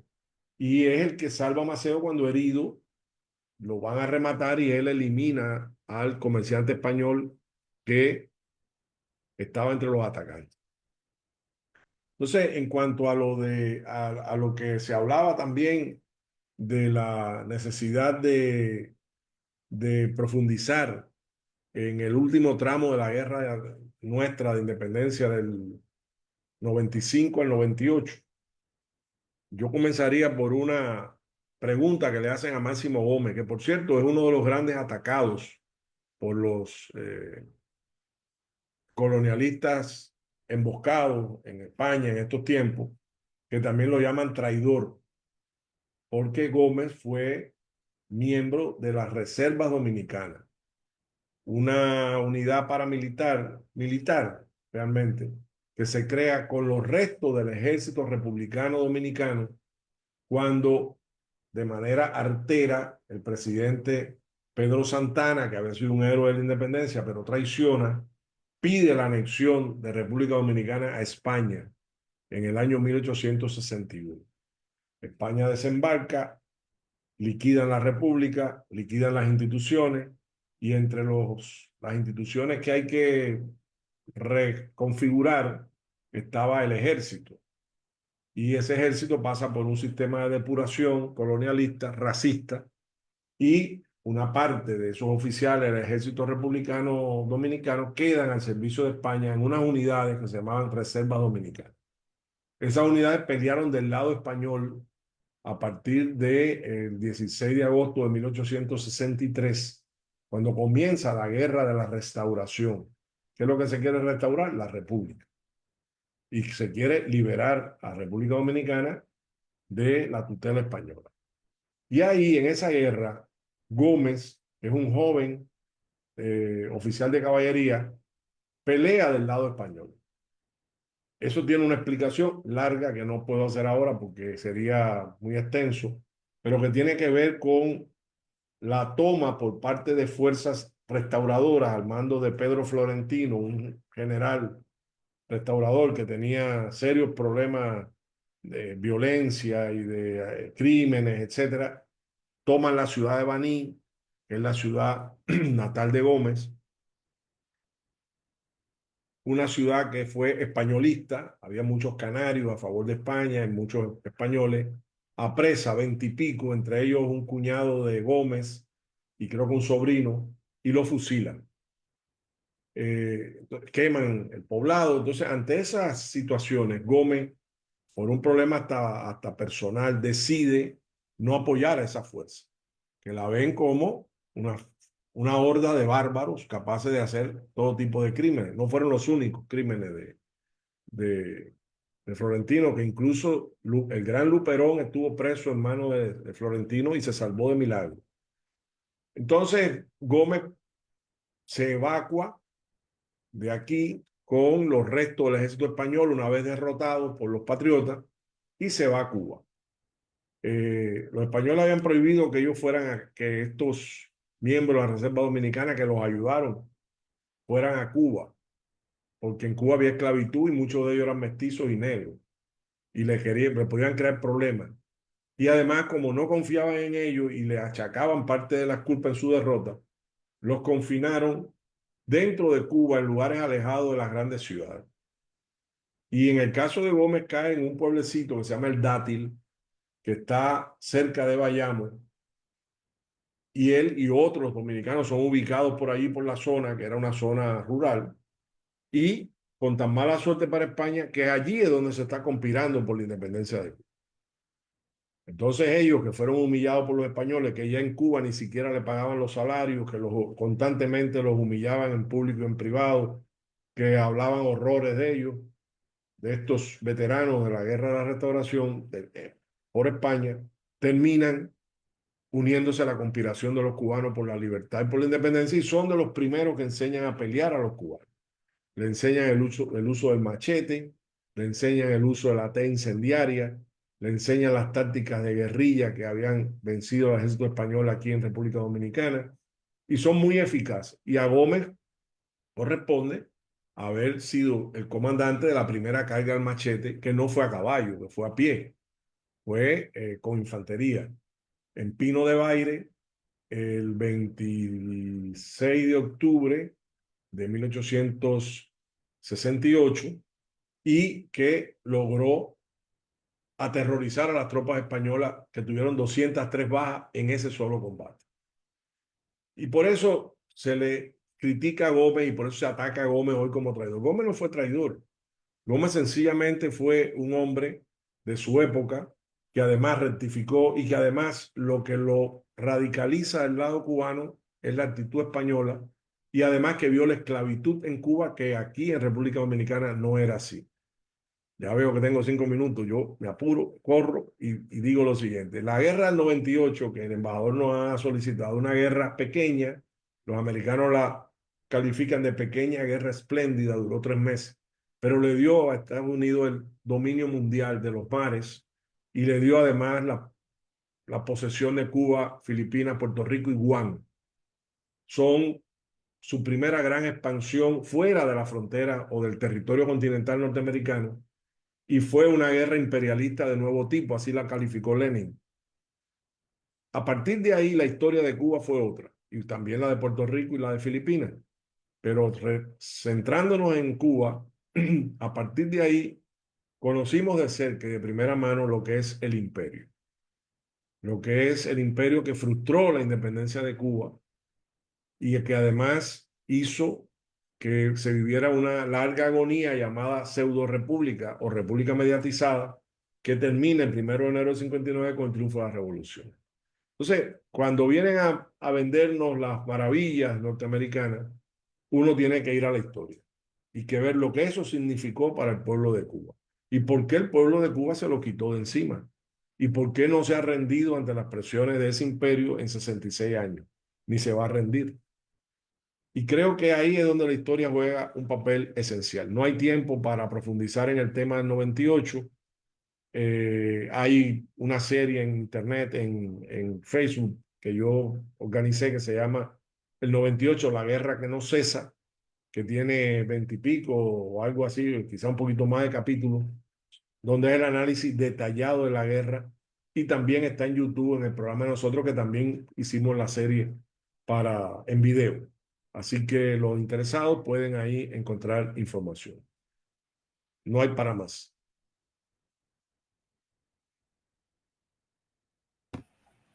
Muchas gracias, don Eliades.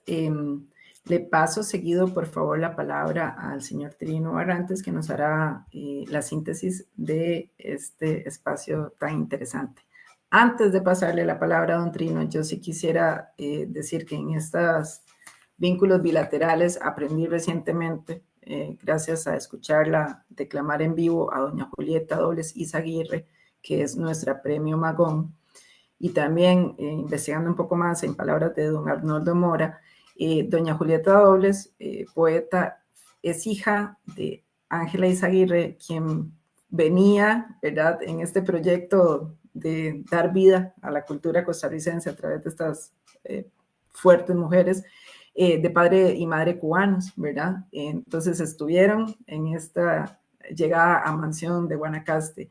Y es muy lindo escuchar a doña Julieta cuando ella dice que fue su madre Ángela Izaguirre quien la acercó al amor por la poesía, leyendo a Sor Juana Inés de la Cruz, a Alfonsina Storni, a Juana Ibarború, a Martí. Entonces, en este espacio con la señora Julieta Dobles, realmente ¿verdad? Tuvimos este encuentro poético donde ella hacía este acercamiento que para las que estábamos en el público, muchas no lo conocíamos. Entonces, no quería dejar pasar ese aprendizaje y lo valioso de estos espacios de diálogo entre países hermanos. Le paso la palabra a don Terino.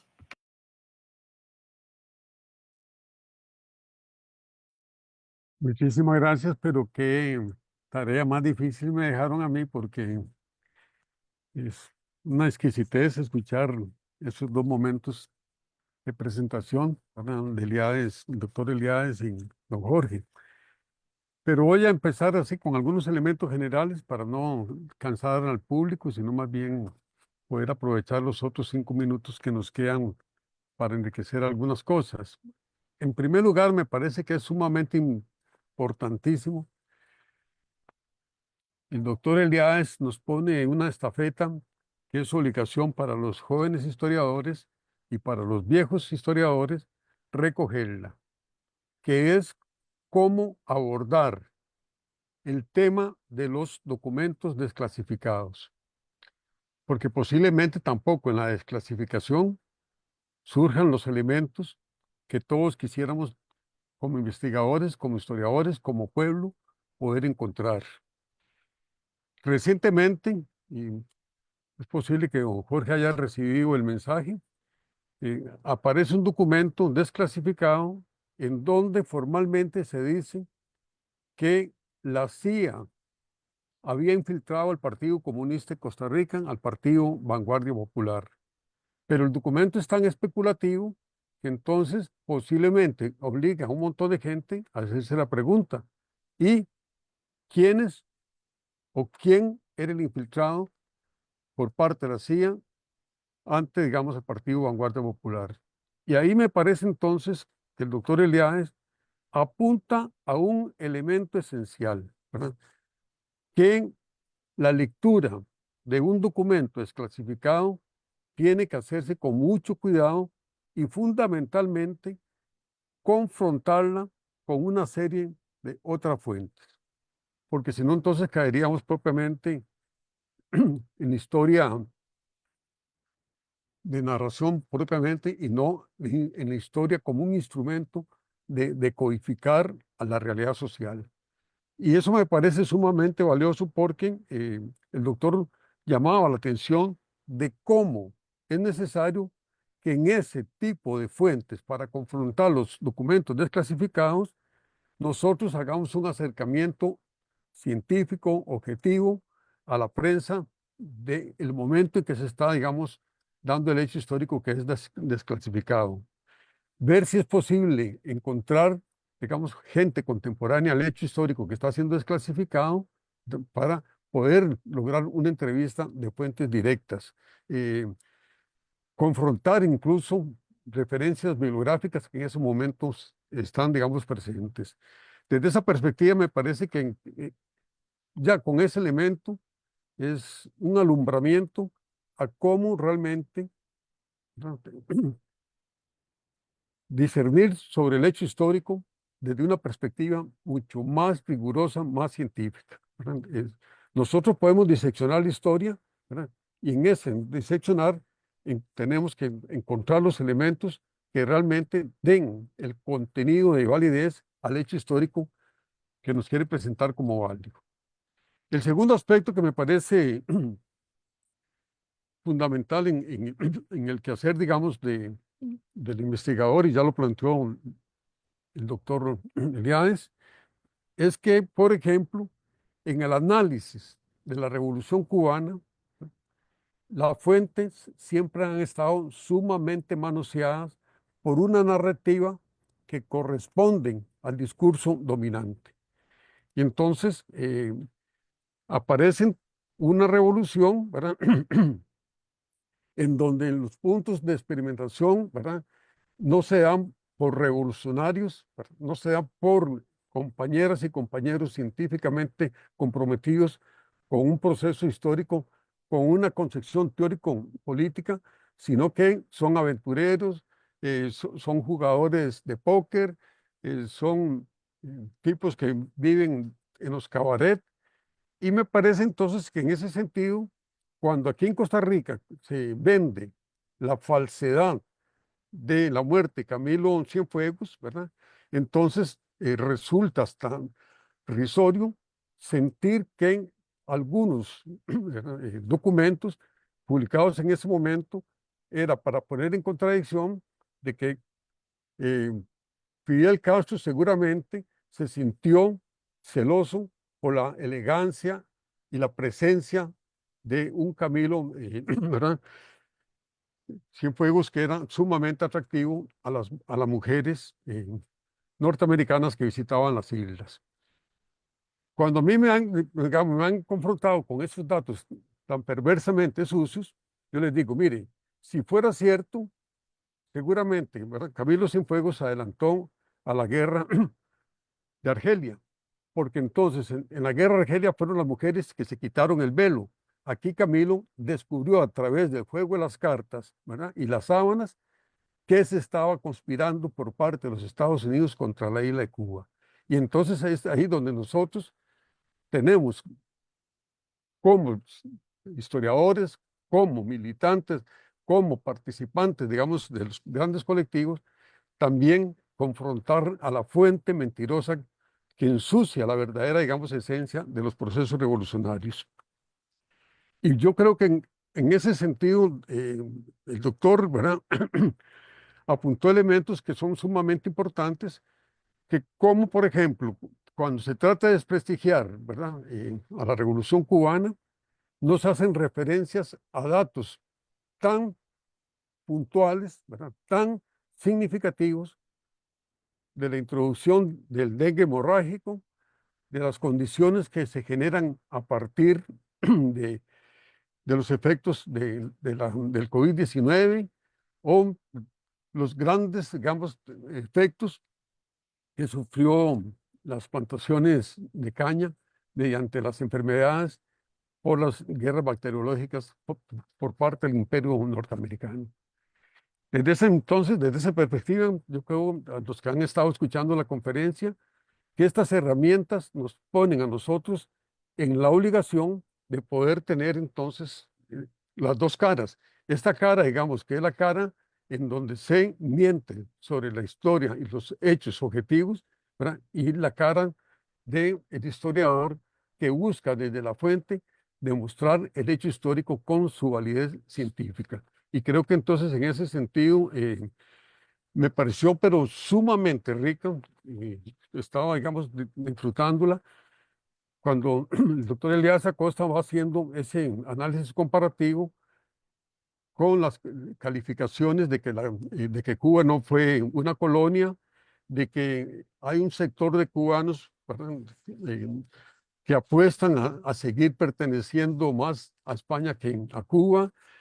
Todos esos elementos que simplemente los datos históricos, que es también el otro elemento que está presente en esta conversación tan rica, es la obligación que tenemos nosotros de tener permanentemente el ejercicio de confrontar, ¿verdad?, de confrontar. Incluso a través de la misma prensa burguesa, que sabemos que perfila un mismo discurso, pero hay variantes que a veces lo que dicen la extra va a ser diferente a lo que está planteando la nación o lo que anteriormente señalaba la prensa libre, o de alguna manera señalaba el periódico de la República. Eso yo creo que es importante porque aquí yo tomé, digamos, nota en ese sentido de en el momento que el compañero Elías dice, es sumamente importante, ¿verdad?, tener a mano periódicos de la época. Y yo creo que, por ejemplo, en el examen que se hace por parte de algunos colegas historiadores sobre las dos visitas, ¿verdad?, de José Martí a Costa Rica y las visitas de Maceo a Costa Rica, aparece un personaje que a mí me llamó mucho la atención, que es Francisco Gómez del Toro, ¿verdad? Pero la forma en que lo maneja la prensa, ¿verdad? El doctor, que yo creo que aquí en algún momento Jorge le puede presentar algunos documentos. ¿Qué pasa? Entonces, José Martín no viene a Costa Rica a consolidar el proceso revolucionario, sino a saldar un problema de faldas, ¿verdad? Entre Cromet y Maceo. Son formas, digamos, que son increíbles. En segundo lugar, entonces, tenía que salvar un conflicto de intereses con Máximo Gómez. Entonces, para congraciarse con Máximo Gómez, le dice, mira, Panchito, acompáñame a Costa Rica, sea usted el secretario mío. Entonces, nosotros tenemos también la obligación de confrontar la prensa de ese momento y poder realmente también situar elementos de la historia, de las relaciones que nos han hermanado a Cuba y a Costa Rica con los elementos más esenciales. Yo creo que en ese sentido tenemos la posibilidad todavía de tener aquí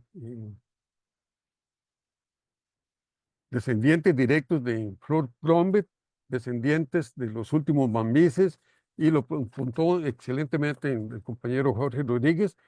Llegar a Mansión es encontrarse una serie de gente que tiene a flor de labios la historia de sus abuelos que fueron maceístas y revolucionarios. Y entonces, en ese sentido, yo creo que también es importante porque en la parte final, el doctor Eliáez hizo referencia de dos momentos que son importantísimos en la historia de América Latina. La guerra del 48, ¿verdad?, en Costa Rica, y los procesos revolucionarios en República Dominicana. Entonces, creo que por ahí también la exigencia de un acercamiento a esos dos momentos, la participación, digamos, de la Legión del Caribe, en qué sentido, digamos, esos cubanos que vinieron a formar parte de la Legión Caribe tenían claro el rollo inicial que era la derrota de las dictaduras, y cómo se dan esas variantes entonces, donde el manoseo del imperialismo norteamericano hace perder el curso que inicialmente, por lo menos, José Figueres eh, había presentado como idea original. Y justo entonces, el gran poeta Nicolás Guillén, ¿verdad?, tiene un poema que a mí me encanta, ¿verdad?, que frente a los deslizamientos que José Figueres tiene respecto a la idea de la Legión del Caribe, escribió aquel famoso poema que se llama Pepe Cachucha. Voy terminando. Entonces, porque yo creo que el otro elemento que es importante, y quiero aquí hacer énfasis en los dos expositores, ¿verdad? Cómo tanto Jorge como Eliades logran realmente sistematizar la necesaria actividad de la planificación de la revolución. Y me gustó mucho el aporte del compañero Jorge, donde dice, bueno, la frase de Fidel Castro, que de alguna manera el proceso histórico de la Revolución Cubana, ¿verdad?, no termina, sino que está en una permanente construcción. El responsable ideológico, dirá Fidel Castro, ¿verdad?, se le debe a usted, querido apóstol José Martí, pero le toca a las nuevas generaciones mantener ese gran proceso revolucionario, ¿verdad?, y obviamente ir clarificando cada una de las figuras. En el examen de los fusilamientos, yo creo que es absolutamente claro, ¿verdad?, tal y como quedó planteado, y de alguna manera también empatizó el compañero Jorge en el examen, digamos, de cómo se manejó por parte de la prensa costarricense el asunto de los fusilamientos, que también quedó demasiado claro en el proyecto. Termino porque ya se me hizo, digamos, aquí corto el examen, porque estaba tan emocionado que yo creo que no pude sistematizar la totalidad de las ideas de los dos compañeros. Ana Cecilia, que es mi compañera, cuando ha viajado a Cuba me trae los libros más particulares, libros pequeñitos, pero que termina uno por enamorarse. Hay uno que se llama A Cuba llegó, de Francisco M. Mota. Ese, digamos, librito me gustó mucho porque el contexto del primer automóvil que llega a Cuba se sitúa en 1898. Entonces, en un momento histórico de mucha significación. Y otro librito que es precisamente la Reconcentración 1896-1897, que le parte a uno realmente el alma, ¿verdad? Y el historiador Raúl Izquierdo Canosa hizo una investigación que mis respetos, porque es cómo podemos descubrir también a esa Cuba que fue totalmente mancillada por el imperio norteamericano. Y finalmente que me parece que es un texto que, por eso tuve que mencionar aquí a Panchito Gómez, ¿verdad? Tu patria vive libre y soberana. Un discurso que hace el camarada Raúl Castro el 7 de diciembre de 1996. Y termino con eso, Irene, para no quitar más tiempo. Dice, Francisco Gómez del Toro, cachorro de León, naciste en la manigua insurrecta y sucumbiste en ella en gesta sublime de amor y lealtad a tu heroico jefe. Terminaste de tronchar la flor de tus 20 años con tu propia arma antes de caer prisionero del enemigo. Tu ejemplo vive en nuestros jóvenes. A mí esa frase me llama realmente la atención porque ¿quién la está diciendo? Es Raúl Castro en un aniversario de la, de la del gran inicio del proceso revolucionario cubano. Y termina Raúl diciendo, ¿verdad? General Antonio, a 100 años de tu caída gloriosa, te rendimos el único tributo que tú anhelaste, el único juramento que tú aceptarías. Dos puntos, tu patria, ¿verdad? Regada tantas veces con tu sangre y es y será por siempre plenamente libre y soberana. Viva Cuba libre y vivan las relaciones entre estas dos naciones hermanas.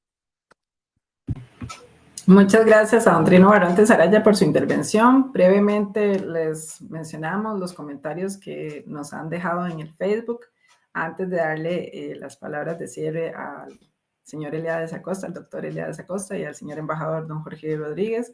Nos dice don Rogelio Cárdenas, saludos compañeros y compañeras, seguimos en la lucha revolucionaria, sandinistas de corazón en Costa Rica, viva Cuba. Don Mainier Antonio Barbosa nos dice, hasta la victoria siempre venceremos. Doña Milagro Solís manda saludos de solidaridad y amor por Cuba.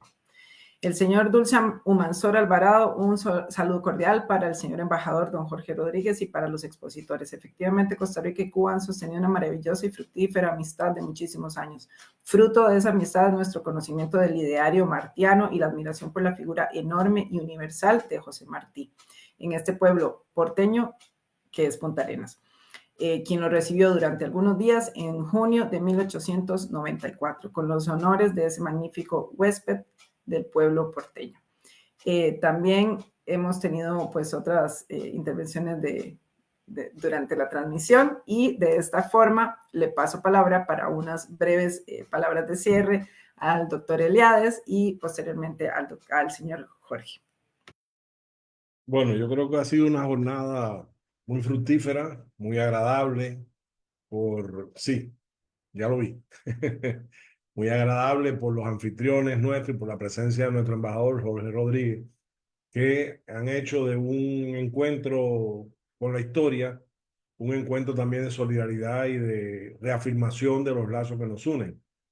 Yo creo que no sería osado decir que esto pudiera tener continuidad en otros momentos, en otros espacios, tanto nuestro como de ustedes, y que pudiéramos intercambiar también con los jóvenes, porque creo que son el futuro y que son los que necesitan en este momento aliento y en algunos casos cierta orientación para evitar que se nos pierdan las generaciones tras los cantos de sirena de expertos precisamente en eso, en tergiversar la verdad y en ocultarla para ocultar además y defender sus objetivos, que son casi siempre egoístas y contrarios a la humanidad.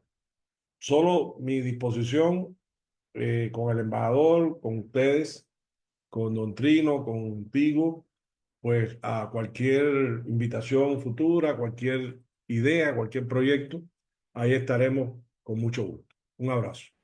Muchísimas gracias, doctor Eliades. El gusto es nuestro, de verdad, de haber contado con sus palabras. Por favor, señor embajador. Bueno, muchas gracias a todos, especialmente al doctor Eliades Acosta por acompañarnos. Realmente habló de cosas muy interesantes, incluso cosas que yo no conocía. Siempre aprendo mucho cada vez que lo escucho. Las reflexiones de nuestro querido amigo Trino, también muy importante, y tenga por seguro eso, con ese cierre que usted hizo, que los cubanos, los patriotas cubanos, nunca lo vamos a traicionar. Y qué bueno, me alegra mucho que el doctor Eliades se haya ofrecido para en otro momento abordar y seguir profundizando en estos temas que yo creo que son muy necesarios por las enseñanzas que da, no solamente respecto a Cuba, sino también lo que, como apuntaba Trino, ¿no? Esto, cómo analizar estos documentos desclasificados, cómo hay que, o sea, yo creo que es muy interesante. Así que me voy muy contento que haya gustado el programa, como las expresiones que han tenido las personas por eso, y un abrazo y un agradecimiento a todos, al doctor Eliades, a Trino, a ti, Irene, a Luis Ángel, que aunque tuvo que retirarse, pero gracias por brindarnos y ofrecernos este espacio. Muchas gracias al señor embajador Jorge Rodríguez y obviamente al pueblo cubano, don Trino Barrantes, unas palabras de cierre. Debe abrir el micrófono, por favor. Agradecerle mucho a usted, Irene, por el espacio y estar a la par de estas dos excelentes personas, ¿verdad? Yo creo que Jorge apuntó un elemento esencial. Es posible que Jorge, que es cubano, aprenda permanentemente del doctor Eliades Acosta cosas que no se manejan. Y es que la riqueza de datos del doctor es sorprendente, ¿verdad? No es casual que sea historiador, ¿verdad? Porque ya lo decía, el ejercicio de la historia es realmente generar una llave para poder descubrir el movimiento y el péndulo permanente de la sociedad. Agradecerle, Jorge, muchísimas gracias, y al doctor Eliades Acosta. Y ojalá que, sí, yo comparto, Irene, que se tenga en consideración el ofrecimiento que hace el doctor para un segundo momento. Y yo creo que tendría que hablarse de Martí en ese segundo momento, que es un personaje que nosotros nos hemos apropiado, ¿verdad? Y que es tan cubano como costarricense. Gracias, Irene, gracias, Luis Ángel, y a Jorge y al doctor, un fraternal abrazo. Buenas noches. Muchas gracias, don Trino, también por su apoyo en esta síntesis y en estas palabras de cierre. Recordarle a las personas que nos acompañan, que salimos al aire los viernes por nuestras redes sociales de Facebook, YouTube, Spotify y en 3 emisoras virtuales. Los sábados hay repetición por Radio Actual 107.1 FM a las 10 de la noche, que habitualmente se anuncia después del fútbol para terminar haciendo un análisis político. El programa Radial Alternativa en Facebook se despide de las personas, pues, radioescuchas, recordando la importancia de estos espacios donde nos hermanemos y sigamos tejiendo desde la solidaridad y, como decimos ahora las feministas, desde la sororidad, reconociendo la información de primera mano y no a través de los medios de desinformación masiva que de manera tan elocuente nos hicieron cuestionarnos esta noche. Nuevamente, gracias y que se encuentren muy bien. Estaremos saliendo de transmisión en este momento.